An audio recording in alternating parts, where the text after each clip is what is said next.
आज हमारी असाइनमेंट है कंप्लेंट्स टू मजिस्ट्रेट कि कंप्लेंट क्या है, इसकी डेफिनेशन क्या है और इसका प्रोसीजर क्या होगा। तो कंप्लेंट को हम उर्दू में इस्तगासा कहते हैं, जो एफआईआर और अदर इंक्वायरी से हट के होती है। अब एक बंदा कहता है कि मुझे पुलिस के पास नहीं जाना, तो नहीं जाना, करप्शन है, मेरा कहना नहीं मानते, आगे पीछे, तो उससे बंदा बचने के लिए तो लॉ ऑफ क्रिमिनल को अगर आप एक्टिवेट करवाना चाहते हैं, उसको मोशन में ले आना चाहते हैं, तो उसके दो प्रोसीजर हैं, एक एफआईआर और दूसरा कंप्लेंट। अब कंप्लेंट जो है, जैसे कल हमने उसको डिस्कस किया था कि कंप्लेंट जो है 4H में इसको डिफाइन किया गया है। 200 से लेकर 205 जो है ये इसका प्रोसीजर है एडमिट होने तक। जब एक कंप्लेंट एडमिट हो जाती है तो वही केस जो होता है वो चालान केस के बराबर का केस हो जाता है।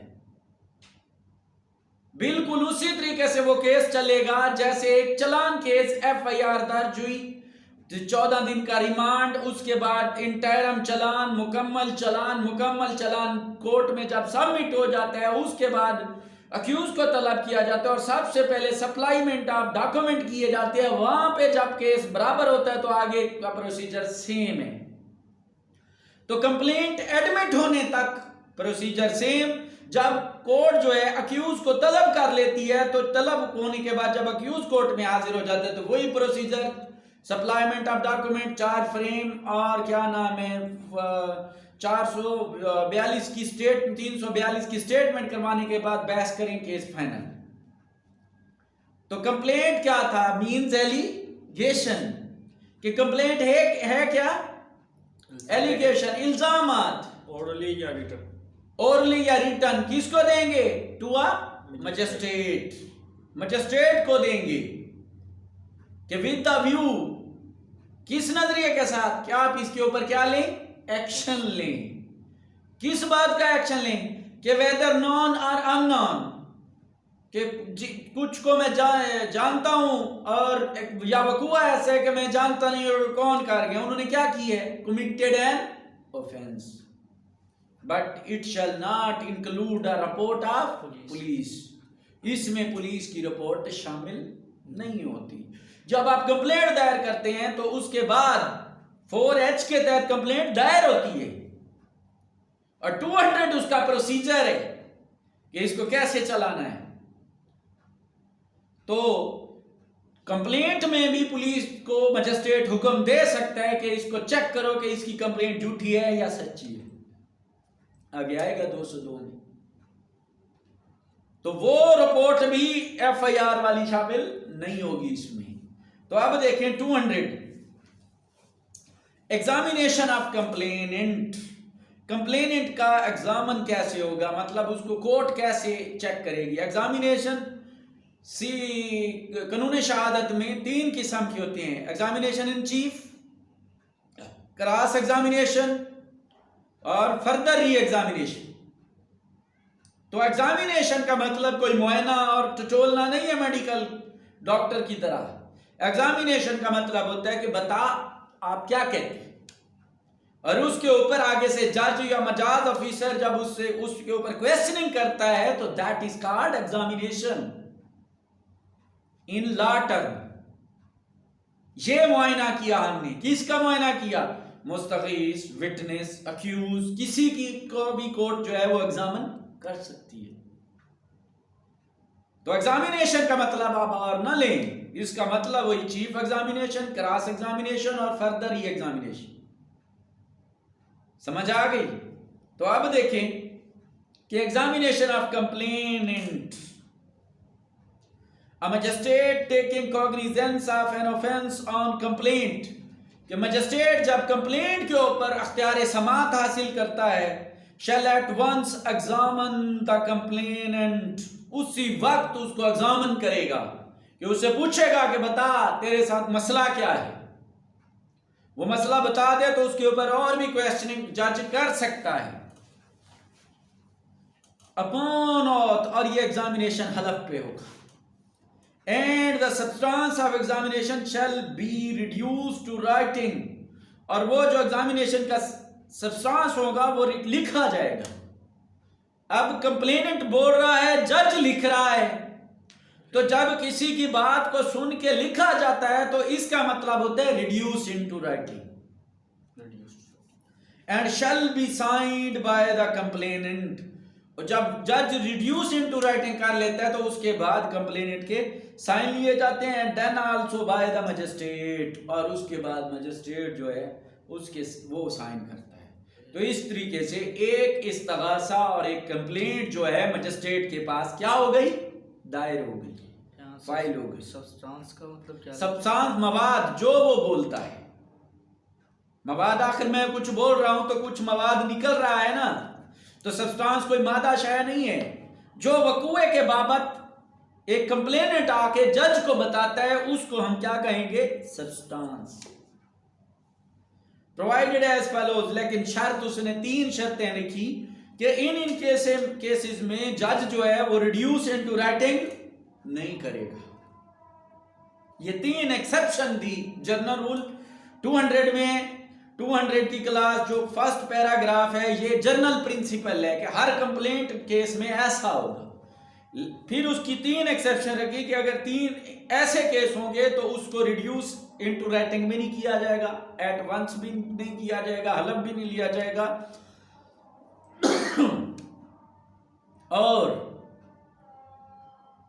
और उसका बयान भी नहीं रिकॉर्ड किया जाएगा।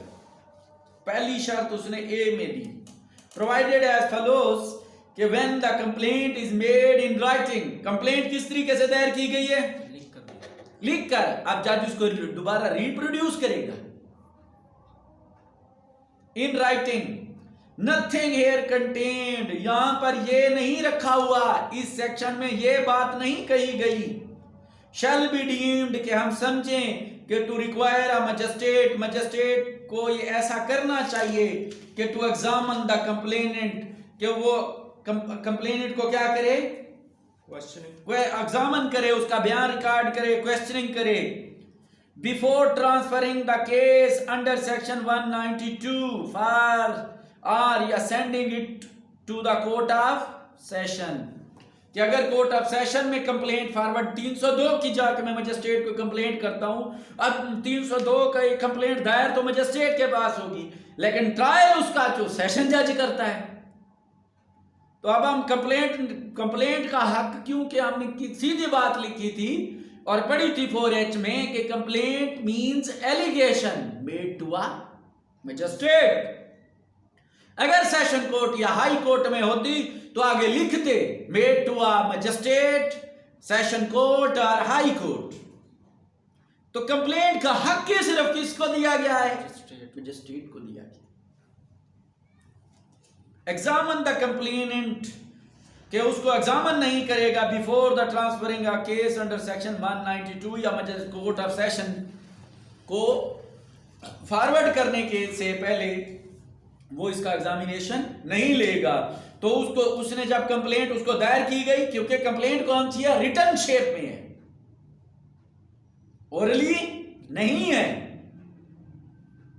तो उसको एग्जामिनेशन नहीं होगा, उसको फॉरवर्ड कर लिया जाएगा 192 के तहत। अगर सेक्शन 30 का केस है उसको भेज देंगे। सेक्शन 30 क्या है, पढ़ चुके हैं हम।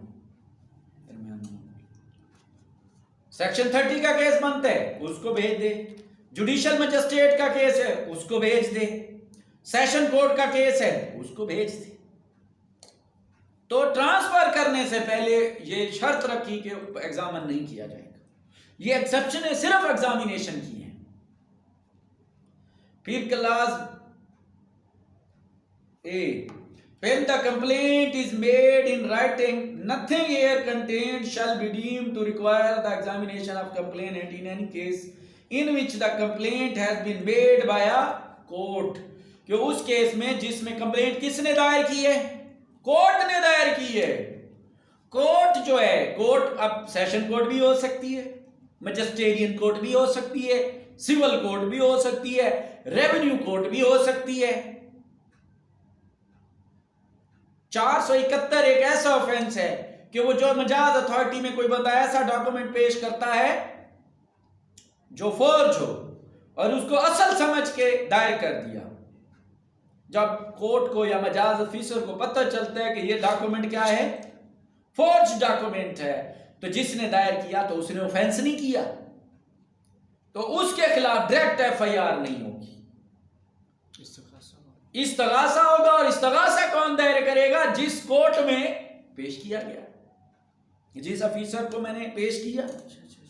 मैंने नकली बर्थ सर्टिफिकेट बना के कोर्ट में दायर कर दिया, मैंने एसएचओ को दे दिया, मैंने रेवेन्यू को कोर्ट में जमा करा दिया, तो जिस कोर्ट में मैंने वो फोर्ज डॉक्यूमेंट जमा कराया है वही कोर्ट इस्तगासा दायर करेगी मेरे खिलाफ, मजिस्ट्रेट के पास। जी। तो उस पे उसने कहा कि अगर कोर्ट जो है या कोई पब्लिक सर्वेंट जो है इस्तगासा दायर करता है एक्टिंग और purporting to act in discharge of his official duty, के जब वो अपनी ड्यूटी को सर अंजाम दे रहा था उस वक्त, तो उसमें जरूरत नहीं है कि आप जो है इसको उस बंदे का एग्जामिनेशन नहीं होगा, क्योंकि आगे से दायर करने वाला मजाज ऑफिसर है, ही इज अ कॉम्पिटेंट, उसको एग्जामिन करने की जरूरत नहीं, उसकी जो कंप्लेंट रिटर्न शेप में आई है वो सफिशिएंट, केस आगे चलेगा। मुश्तमिल होना, परपोर्टिंग टू एक्ट, ऐसा अमल जो मुश्तमिल होता है in the discharge of his official duty, के जब वो अपनी ड्यूटी को सर अंजाम देते हुए। डिस्चार्ज का क्या मतलब होता है? सबक दोष होना, मुकम्मल करना, कि मैं आया हूं, मैंने आपको लेक्चर दिया, तो जब लेक्चर देने के दौरान या खत्म होने के बाद तो मैं अपने काम से क्या हो गया हूं? डिस्चार्ज हो गया हूं। When the case, तीसरी एक्सेप्शन सी वाली, when the case has been transferred under section 192 and the magistrate to transferring it, जो मजिस्ट्रेट इसको ट्रांसफर कर रहा है 192 के तहत, has already examined the complainant, और वो उसको ट्रांसफर करने से पहले एग्जामिन कर चुका था, बाद में उसको पता चला कि दिस कंप्लेंट या दिस इस्तगासा is not my ambit of jurisdiction, कि वो मेरी जुरिस्डिक्शन में नहीं आता, मेरी कॉग्निजेंस में नहीं आता, तो the magistrate to whom it is so transferred, वो मजिस्ट्रेट जिसको ये इस्तगासा ट्रांसफर किया गया, shall not be bound to re examine the complainant, कि वो बाउंड नहीं है कि उसको दोबारा एग्जामिन कर ले। तो पीछे जिसने एग्जामिन किया वो भी तो मजिस्ट्रेट था, तो उसी वाले एग्जामिनेशन को कंसीडर करके केस को आगे चलाएगा। अगर मुनासिब समझे तो री एग्जामिन कर भी सकता है, वो बाउंड का लफ्ज आया है, शल नॉट बी, पाबंदी नहीं है कि तू दोबारा इसको एग्जामिन कर, अगर उसका मुनासिब लगे तो करे, नहीं तो वो पिछले वाला जो एग्जामिनेशन आया उसको लेके आगे चले। तो इस तरीके से हमारा इस्तगासा जो है वो कोर्ट में दायर हो गया। जब इस्तगासा दायर हुआ तो उसके बाद अगला प्रोसीजर देखें 201 में, procedure by magistrate not competent to take cognizance of the case. और वो बता रहा है कि प्रोसीजर क्या होगा कि जिसमें हमने मजिस्ट्रेट को इस्तगासा दायर किया और वो आगे से कॉम्पिटेंट नहीं है, मतलब उसकी इख्तियार समाअत में नहीं आता, तो फिर क्या होगा? तो फिर उसने बताया कि if the complaint has been made in writing to a magistrate, कि अगर कंप्लेंट जो है वो दायर की गई है रिटर्न शेप में एक मजिस्ट्रेट को, who is not competent to take cognizance of the case, और वो कॉम्पिटेंट नहीं है, इख्तियार समाअत में नहीं आता थी, बुक पे तो कहता है he shall return the complaint for presentation to the proper court with an endorsement to that effect. अब देखें ये टर्म है जो प्रैक्टिस में बहुत इंपॉर्टेंट है और समझ में आने वाली बातें हैं। तो कहते हैं ही शैल रिटर्न द कंप्लेंट, वो कंप्लेंट क्या कर देगा? वापस कर देगा, कि क्या, किसके लिए? फॉर प्रेजेंटेशन, क्या आप इसको पेश करें टू द प्रॉपर कोर्ट, जिस कोर्ट में ये इस्तगासा जाना चाहिए उधर जाके दायर करें। और अगली बात मजे वाली है, with endorsement to that effect. Endorsement कहते हैं सिग्नेचर को, एक लफ्ज होता है इनिशियल करना, उसी को इंडोर्समेंट में लिया जाता है कि मैंने इंडोर्स कर दिया। टू दैट इफेक्ट का मतलब क्या है कि इसके ऊपर ऑर्डर लिखेगा कि इस तरीके से एक कंप्लेंट मुझे मेरे कोर्ट में दायर की गई, मैंने उसको चेक किया, पता चला कि ये इस कंप्लेंट में जो ऑफेंस लगाया गया है, जो इल्जामात लगाए गए हैं, वो मेरी जुरिस्डिक्शन में दायरे में नहीं आते, लिहाजा मैं ये केस वापस कर रहा हूं। किस लिए वापस कर रहा हूं? कि इसको प्रॉपर कोर्ट में जाके प्रेजेंट करें।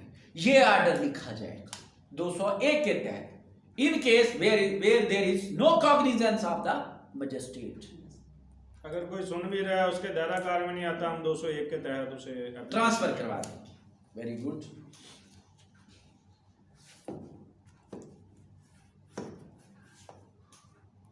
अगली बात 202 में आ जाए। पॉइंट छोड़ दे भाई, छोड़ दे, मुझे पता नहीं। Postponement of issue of process.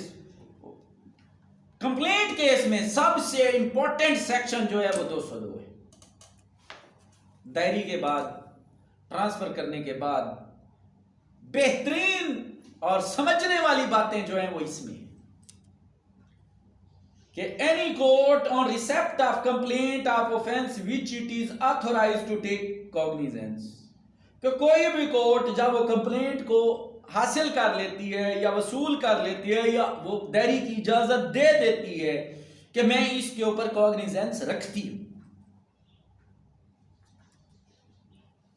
अच्छा, एक बात तो ये हुई। दूसरी बात, or which has been sent to it under section 190, या उसको फॉरवर्ड किया गया 190 के तहत इस्तगासा सब सेक्शन 3 के तहत। और 190 सब सेक्शन 3 जो है वो सेशन कोर्ट का है कि मजिस्ट्रेट जो है 190 सब सेक्शन 3 के तहत तमाम जुरिस्डिक्शन वाले केस जो सेशन कोर्ट की जुरिस्डिक्शन में आते हैं तो मजिस्ट्रेट 190 की क्लास 3 के तहत उसको सेशन कोर्ट में फॉरवर्ड कर देती है। किसके लिए फॉरवर्ड करती है? ट्रायल के लिए। तो ये दूसरा केस हो गया। फिर तीसरी बात लिखी, or transfer to it under section 191 और सेक्शन 102, या केस ट्रांसफर हो के मजिस्ट्रेट के पास आया हो कि इसकी कॉग्निजेंस आपके पास है और आप इसको ट्रायल करवाएं, इस्तगासे को हेयर करें। तो अब देखें, ये उसने सिचुएशन बताई कि इस तरीके से केस ट्रांसफर होता है या कोर्ट को जुरिस्डिक्शन मिलती है। तो अब हम फिर दोबारा जाते हैं पीछे से। एनी कोर्ट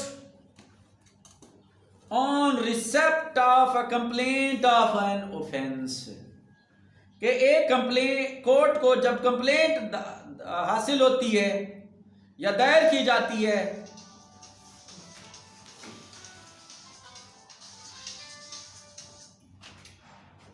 उसको कंप्लेंट जब दायर होती है तो किसकी बाबत होती है? किसी ऑफेंस की बाबत होती है। तो इसको हम मैच करेंगे किसके साथ? ऑफेंस मे शो किसको कर रहा है? कोर्ट को। May if it thinks fit, अगर वो मुनासिब समझे। इफ का लफ्ज है, जब इफ लगता है दैट इज कंडीशनल, कि उसकी मर्जी, मतलब इफ शो कर रहा है कोर्ट की डिस्क्रिशनरी पावर्स कि अगर उसको मुनासिब लगे, for reason to be recorded, और अगर उसको मुनासिब लग जाए तो उसकी रीजनिंग लिखेगा। Postpone the issue of process for compelling the attendance of the person complaint against. ये लाइन समझने वाली है। Postpone the issue of process, कि मुलतवी कर देगा, प्रोसेस नहीं चलाएगा। For compelling the attendance of the person, ऐसा प्रोसेस जो दबाव डालता है हाजिरी की एक बंदे को, और वो बंदा कौन सा है? कंप्लेंट अगेंस्ट, जिसके खिलाफ कंप्लेंट दायर हुई है। तो मतलब ये कौन सा बंदा हुआ मुनीब? कौन सा बंदा हुआ ये? अक्यूज। डर के क्यों गए? ठीक है ना।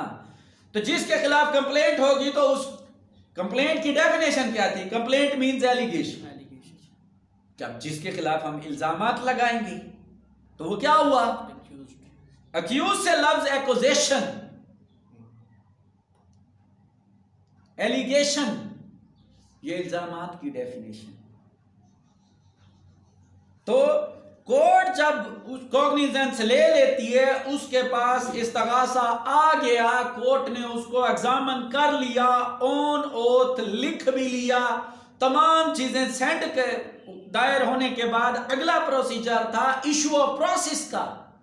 मतलब कि उसको तलब करे ताकि वो अपने केस को डिफेंड करे कि उसके खिलाफ इस्तगासा दायर हो चुका है, इल्जामात की भरमार लगी हुई है।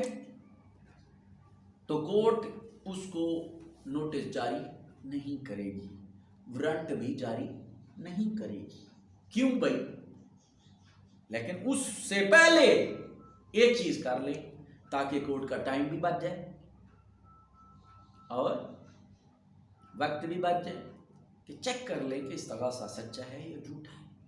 अब कोर्ट उस अक्यूज को इशू जारी कर दी, बाद में ट्रायल हुआ, पता चला कि अक्यूज इस्तगासा झूठा है, तो वो इतनी सारी प्रोसीजर लगा, वकील आए, केस कोर्ट का टाइम सर हुआ, बाद में जब पता चलता है तो ये चीज़ ऐसे है, तो फिर उससे बेहतर है कि हम ये काम ना कर लें थोड़ा सा। वो ये एंड लगा ना, उससे पहले वो पोस्टपोन करेगी, मुलतवी करेगी, ना अक्यूज को समन जाएगा ना वारंट जाएगा। उस काम को क्या कर दिया? मुलतवी हो गया। अभी पोस्टपोन करते हैं, अगर सही टाइम आया या क्रिमिनल एविडेंस, क्रिमिनल कोई शहादत मिलती है तो फिर कर देंगे, नो इशू। एंड फिर क्या करेगा? Either inquire into the case itself, या केस कोई के ऊपर इंक्वायरी करे इटसेल्फ, खुद कोर्ट मजिस्ट्रेट खुद इंक्वायरी करे, या डायरेक्ट एन इंक्वायरी, या हुक्म दे देगा कि इसके ऊपर इंक्वायरी करो, या investigation to be made by a justice of peace. अब मजिस्ट्रेट होके सेशन जज जो हमारे इस वक्त जस्टिस ऑफ पीस बने हुए हैं, उसको हुक्म देता है कि यह इस्तगासा है, इस पे इंक्वायरी करो।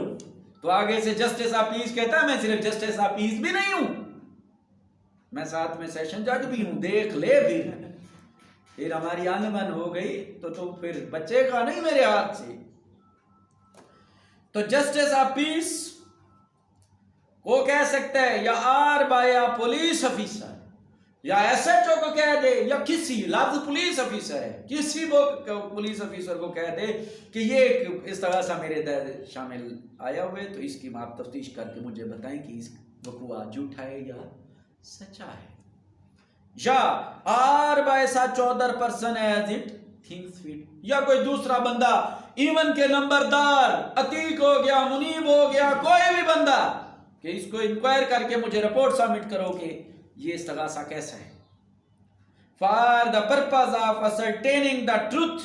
ये सारा कुछ करवाने की अब बात बता रहे हैं कि ये क्यों करवा रहे हैं, इस मकसद के लिए कि असर्टेनिंग तयन कर सके द ट्रुथ, सच्चाई, और फॉल्सहुड या झूठापन ऑफ द कंप्लेंट, कि कंप्लेंट की सच्चाई और झूठ का पता लग सके कि ये कंप्लेंट झूठी है या सच्ची है। अगर झूठी है तो कोर्ट उस वक्त डिसमिस कर देगी, अगर सच्ची है हाँ। अच्छा सर, ये वर्ड इन्होंने लिखा हुआ है TBE फॉर SSUEOR, जिसे आप फॉर द इशू पढ़ रहे हैं, मतलब ये कोई इन्होंने खास टर्म लिखी है या गलत इनसे हुआ है?